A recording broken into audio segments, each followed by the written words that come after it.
আমি কি গন্ধম খাইছি? তোমার মনে কি হচ্ছে? গন্ধম তুমি খেয়েছো?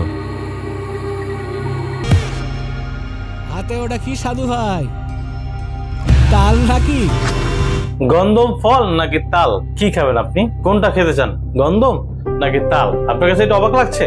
আজকে আমরা কথা বলবো রোহিত সিনেমা নিয়ে। 2026 সালে ঈদুল আজহায় মুক্তি পাচ্ছে, যার পরিচালক হলেন বাংলাদেশের বেশ জনপ্রিয় এবং সুনামখ্যাত হাওয়া সিনেমার পরিচালক। বেশ কিছুদিন বিরতির পর তিনি আবার তার নতুন সিনেমা রোহিত সিনেমা নিয়ে আবারও ফিরছেন সাধারণ দর্শকদের সামনে। গত পর্বে আমরা রকস্টার সিনেমা নিয়ে কথা বলেছি, আজকে আমরা কথা বলবো রোহিত সিনেমা নিয়ে। তাহলে দেরি না করে শুরু করা যাক আজকের নতুন পর্ব।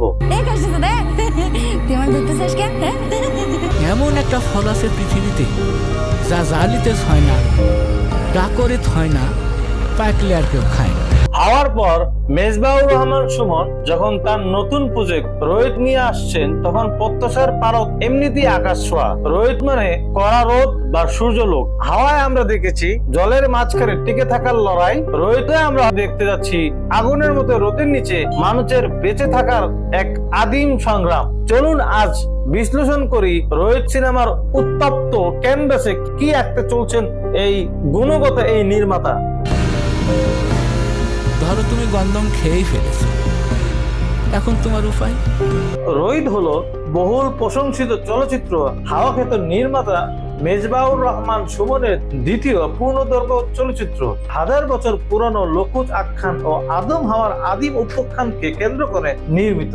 গ্রামীণ পটভূমি ও মনস্তাত্ত্বিক টানাপড় নিয়ে এই সিনেমা মূলত তৈরি।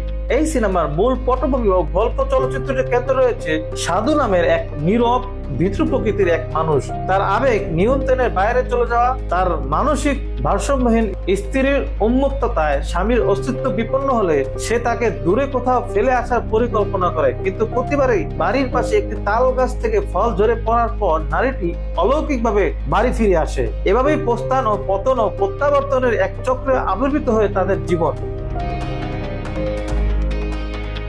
মূলত মেজবাউর রহমান সুমনের দ্বিতীয় চলচ্চিত্র রোহিত, এতে অভিনয় করেছেন মুস্তাফিজুর নূর ইমরান ও নাজিবা তুষি।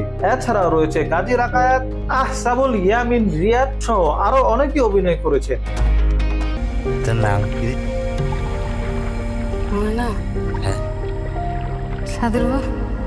মেজবাউর রহমান সুমনের হাওয়া সিনেমা থেকে ধারণা করা যায় যে মেজবাউর রহমান কি ধরনের সিনেমা করতে পছন্দ করেন। তিনি সবসময় মাটি ও মানুষের জীবন জীবিকার চরিত্র ফুটিয়ে তোলেন তার প্রতিটি সিনেমার মাধ্যমে।